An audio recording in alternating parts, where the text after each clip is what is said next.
बिस्मिल्लाहिर्रहमानिर्रहीम। अस्सलाम वालेकुम जी, माय नेम इज़ सुफ़ियान इकराम। तो आज हम एसएस कंप्यूटर साइंस पार्ट 2 के चैप्टर नंबर 10 जिसका नाम है इनपुट एंड आउटपुट, उसका टॉपिक एस्केप सीक्वेंस, इसको डिस्कस करेंगे। अब एस्केप सीक्वेंसेस होते क्या हैं? Escape sequences are the characters which are specified in the format string of the printf statement in the combination with a backslash। अब हमने जब printf फंक्शन को पढ़ा तो मैंने आपको बताया था कि printf फंक्शन के अंदर जो उसकी फॉर्मेट स्ट्रिंग है या जो उसके अंदर डबल कोटेशन में जो चीज़ लिखी हुई है उसमें दो चीज़ें ऐसी हैं जिनको printf का function as it is output screen पे डिस्प्ले नहीं करता बल्कि उसके ख़ास मीनिंग होता है। तो एक हमने पहले पढ़ चुके हैं फॉर्मेट स्पेसिफायर्स और दूसरे ये हैं एस्केप सीक्वेंसेस। फॉर्मेट स्पेसिफायर की निशानी ये थी कि फॉर्मेट स्ट्रिंग के अंदर अगर कहीं परसेंटेज का साइन आता था तो वो फॉर्मेट स्पेसिफायर को रिप्रेजेंट करते थे। और उसके बाद अगर एस्केप सीक्वेंस की निशानी ये है कि फॉर्मेट स्ट्रिंग के अंदर किसी जगह पे अगर बैक स्लैश का साइन आ गया है तो ये हमारे पास एस्केप सीक्वेंस को रिप्रेजेंट करते हैं। अब ये बैक स्लैश क्या कर रही है? ये बैक स्लैश एक्चुअली हमारे कंपाइलर को बता रही है कि बैक स्लैश के बाद यानी बैक स्लैश से आगे जो हमारा करैक्टर आने वाला है उसका एक स्पेशल मीनिंग है। This back slash cause an escape from the normal interpretation of a string and the next character is recognized as having a special meaning for the compiler। तो ये बैक स्लैश बेसिकली बता रही है कि हमारे पास back slash के बाद जो करैक्टर आने वाला है उसका एक स्पेशल मीनिंग है। अब हमारे पास यहाँ पे देखें तो एक प्रोग्राम लिखा हुआ है। इस प्रोग्राम में printf के चार जगह पर printf का फंक्शन यूज़ हो रहा है और पहले printf के अंदर भी एक \t और \t दो एस्केप सीक्वेंसेस का इस्तेमाल हो रहा है। इसी तरह नेक्स्ट printf में \n एक एस्केप सीक्वेंस का इस्तेमाल हो रहा है, फिर \n \t यानी ये सारे के सारे एक हमारे प्रोग्राम के अंदर एस्केप सीक्वेंसेस हैं। तो ये इसने नीचे बताया हुआ है कि हर एक का क्या काम है। अभी इसमें चूँकि हमने दो ही देखे हैं \t और \n, तो कहता है here two escape sequences are used. अब \t का क्या काम था? Use to print the tab space between two words, यानी दो वर्ड्स के दरमियान एक टैब की स्पेस देना। ठीक है। अब नॉर्मली टैब जो है वो 5 स्पेसिस को कहा जाता है, या ऐसे कह लें कि हमारे पास जितना भी डाटा हमारे पास किसी एक फ़ाइल में या कंप्यूटर में डिस्प्ले हो रहा होता है तो वो कॉलम्स की सूरत में हो रहा होता है। तो हमारे पास ये जो और उन कॉलम्स के अंदर जो है डिफरेंट जगहों पे टैब स्टॉप्स होते हैं और एक टैब स्टॉप और दूसरे टैब स्टॉप के दरमियान नॉर्मली 5 स्पेसिस का डिफरेंस होता है। तो एक टैब जो है वो हमें एक टैब स्टॉप से नेक्स्ट टैब स्टॉप पे मूव करने के लिए हेल्प करती है। ठीक है। तो हमारे पास ये जो \t है, ये \t नेक्स्ट टैब स्टॉप पे मूव करने में हमें हेल्प कर रहा है। ठीक है। अब लेट्स से दैट कि इस प्रोग्राम की आउटपुट देखें तो वो हमारे पास ये है। अच्छा, आउटपुट के ऊपर डिस्कशन करने से पहले ये दूसरा वाला भी देख लेते हैं। \n causes to print the text from the start of the new line। ठीक है। यानी जहाँ पे \n आएगा वहाँ पर हमेशा हम प्रीवियस लाइन को छोड़ के न्यू लाइन के ऊपर जाएंगे और स्टार्ट से जो है हमारा टेक्स्ट प्रिंट होना शुरू होगा। अब देखें, ये हमारा प्रोग्राम था और ये उसकी आउटपुट। तो देखें कि हमारे पास यहाँ पे जो सबसे पहले नेम प्रिंट हो रहा है, ये नेम आ गया। इसके बाद \t।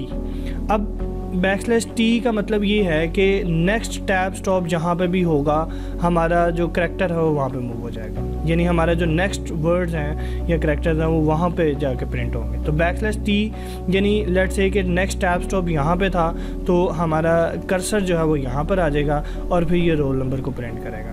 फिर \t आया तो ये हमारा नेक्स्ट टैब स्टॉप पे मूव करेगा। Let's say next tab stop यहाँ पे था तो उसके बाद फिर हमारे मार्क्स प्रिंट हो रहे हैं। तो नॉर्मली एक टैब को आसानी से समझने के लिए ना कि हम कह सकते हैं कि भाई एक टैब जो है ना वो दो करैक्टर्स के दरमियान 5 स्पेसिस को प्रिंट करवाता है। ठीक है। आगे मूव ऑन करें तो हमारे पास ये \n है और उसके आगे ये एक लाइन लगी हुई है। तो \n क्या करेगा, क्योंकि जब ये वाला हमारा जो फंक्शन है ये printf का ये एग्जीक्यूट हुआ था तो हमारा कर्सर यहाँ पे था। तो अब जैसे ही ये वाली लाइन एग्जीक्यूट होगी तो सबसे पहले आएगा \n। तो \n के बारे में भी हमने पढ़ा है कि ये हमें न्यू लाइन पे लेकर जाता है और वहाँ से प्रिंटिंग या जो भी डिस्प्ले होना वो स्टार्ट होता है। तो हमारा कर्सर बैकस्लैश n को जब रीड करेगा तो बैकस्लैश n की मदद से वो यहाँ पे आ जाएगा और फिर ये लाइन जो है वो प्रिंट होगी। उसके बाद फिर नेक्स्ट लाइन पे है तो फिर बैकस्लैश n आता है, तो यहाँ से फिर वो बैकस्लैश n यानी यहाँ पे कर्सर मूव करेगा तो ये आमिर को प्रिंट करेगा। उसके बाद t का मतलब 5 स्पेसेस, तो वो नेक्स्ट टैब स्टॉप तक ले जाएगा हमें, और वहाँ पे 56 को प्रिंट करने के बाद फिर बैकस्लैश t का मतलब ये है कि नेक्स्ट हमारी जो टैब स्टॉप है वहाँ पे हमें ये मूव ऑन कर देगा, और बिल्कुल इसी तरीके से लास्ट वाली स्टेटमेंट भी। तो इस तरीके से हमारे पास जो एस्केप सीक्वेंसेस होते हैं उनका एक ख़ास मीनिंग होता है और वो हमारे कंपाइलर को बताया जाता है। अब एस्केप सीक्वेंसेस ये आपके बुक से एक्सट्रैक्ट किया जो आपके कोर्स में है। बैकस्लैश n न्यू लाइन के लिए, बैकस्लैश t टैब के लिए, बैकस्लैश b बैक स्पेस के लिए। अब बैक स्पेस का मतलब ये है कि हमारे पास जो लास्ट कैरेक्टर प्रिंट हुआ होगा, अगर उसके बाद बैकस्लैश b आता है तो जो लास्ट कैरेक्टर हमारा प्रिंट हुआ है उसको ये रिमूव कर देगा। जैसे हमारे पास हमारे कीबोर्ड पे बैक स्पेस का मतलब होता है लास्ट वाले कैरेक्टर को मिटाना, ठीक है। इसी तरह बैकस्लैश r है कैरेज रिटर्न के लिए, बैकस्लैश f है फॉर्म फीड के लिए, बैकस्लैश सिंगल कोट। अच्छा, अब अगर हम किसी प्रोग्राम में सिंगल कोट को प्रिंट करना चाहें तो वो प्रिंट नहीं हो सकता, उसके लिए हमें बैकस्लैश यानी एस्केप सीक्वेंस का इस्तेमाल करना पड़ेगा। डबल कोट्स को प्रिंट करने के लिए भी हमें एस्केप सीक्वेंस का इस्तेमाल करना पड़ेगा। डबल कोट्स ऐसे ही एज इट इज़ प्रिंट नहीं हो पाते हैं। और इसी तरह अगर आपने बैकस्लैश को ही प्रिंट करना है तो अगर प्रिंट एफ के अंदर किसी जगह पे आप बैकस्लैश लगाएंगे तो कंप्यूटर या कंपाइलर ये समझेगा कि ये तो आपने एस्केप सीक्वेंस लगाया, तो अब वो उसको प्रिंट नहीं करेगा बल्कि वो उसको एस्केप सीक्वेंस अज्यूम कर रहा होगा।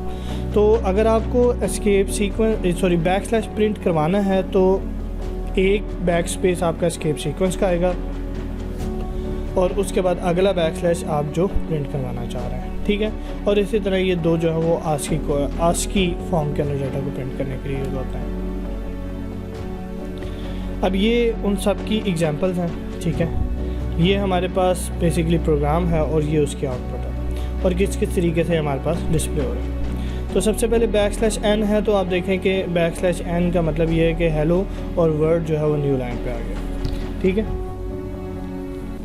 यहाँ पर ये थोड़ी सी स्पेस इसलिए दी हुई है कि बैकस्लैश n के बाद भी एक स्पेस है, तो वो एक स्पेस यहाँ पर डिस्प्ले हो रही है। बैकस्लैश t का मतलब 5 स्पेसेस मैंने आपको कहा था, तो देखें कि हेलो और हेलो के बाद 5 स्पेसेस यहाँ पर डिस्प्ले हो रही है। इसके बाद बैकस्लैश सिंगल कोट, तो अगर आप सिंगल कोट को आउटपुट स्क्रीन पर प्रिंट करना चाहते हैं तो बैकस्लैश सिंगल कोट लगाना पड़ेगा, ठीक है।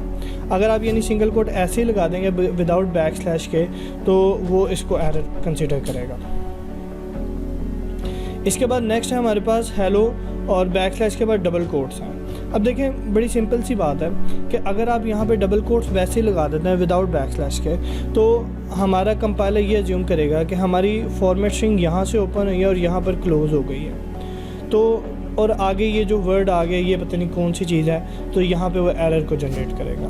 तो लिहाजा हम डबल कोट्स को एज इट इज़ नहीं लिख सकते, तो हमने अगर डबल कोट्स को आउटपुट स्क्रीन के ऊपर प्रिंट करवाना है तो साथ बैकस्लैश का इस्तेमाल लाजमी करना पड़ेगा।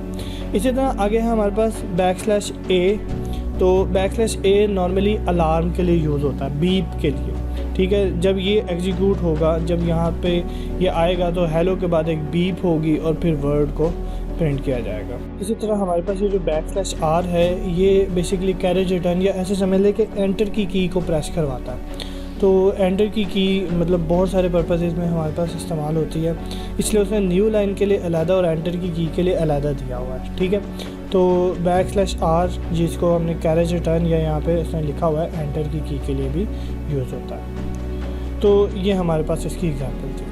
थैंक यू वेरी मच जी। अपना और अपने इर्द गिर्द वालों का ख्याल रखिएगा और मेरा ये निसफ़ फ़ैन का सलाम पहुँचाइएगा। अल्लाह हाफ़िज़।